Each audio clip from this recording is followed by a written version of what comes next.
हाय बच्चों, आज आपका जो नेक्स्ट टॉपिक है वो होने वाला है एरिया वेक्टर।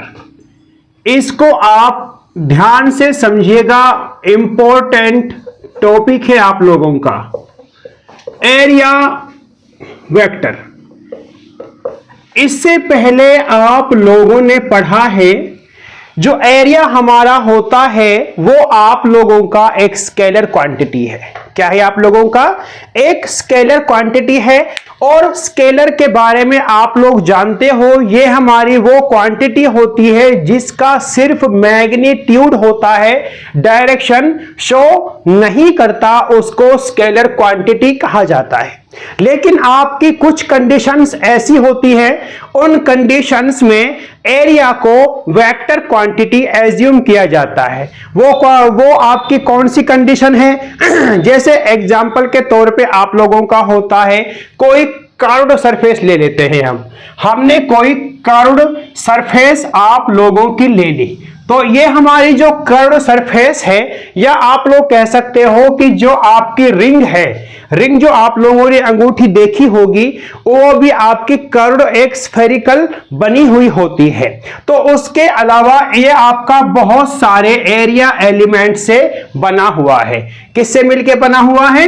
ये जो कर्व्ड सरफेस हमारी है, ये वो काफी सारे एलिमेंट्स, एरिया एलिमेंट से मिलकर बना हुआ है। ऐसे काफी सारे हमारे एरिया एलिमेंट हो जाएंगे।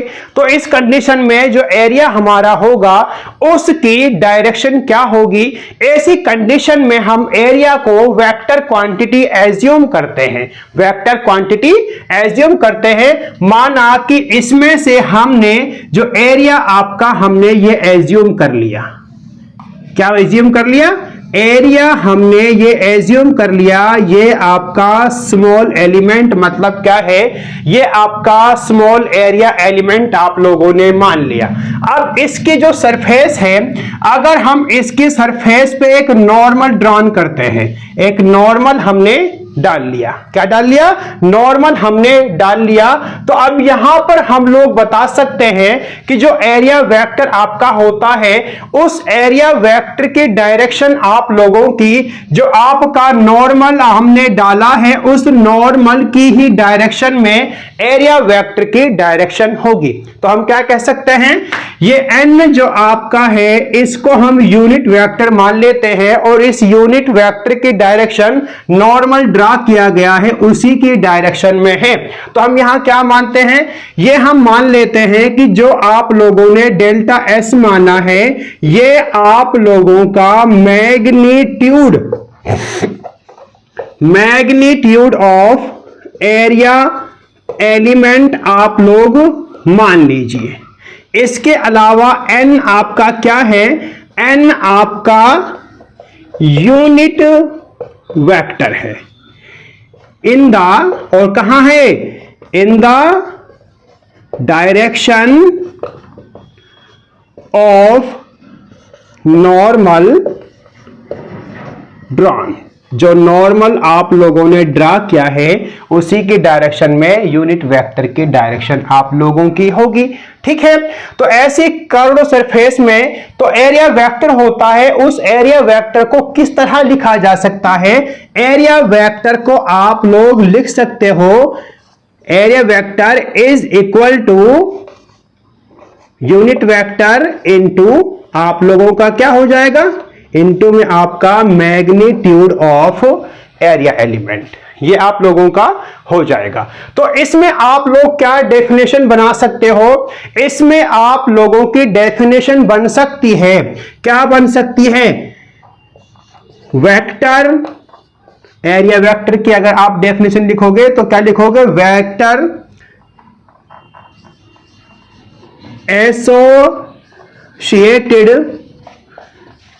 To every area element of closed, कौन सी? Closed surface is taken to be in the direction of normal drawn to the area element. ये आप लोगों का एरिया एलिमेंट के बारे में होता है।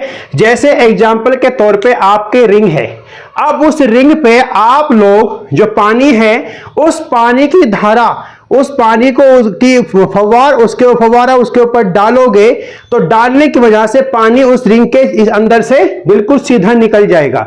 लेकिन जब आप रिंग को, उस कर्व्ड सरफेस को, रिंग की कर्व्ड सरफेस को उस धारा या उस धार, जिसको दूसरी भाषा में धार कहा जाता है, उसके सामने उसको रखा जाएगा तो यहां ये धार टकरा के इधर उधर आपकी रिफ्लेक्ट हो जाएगी।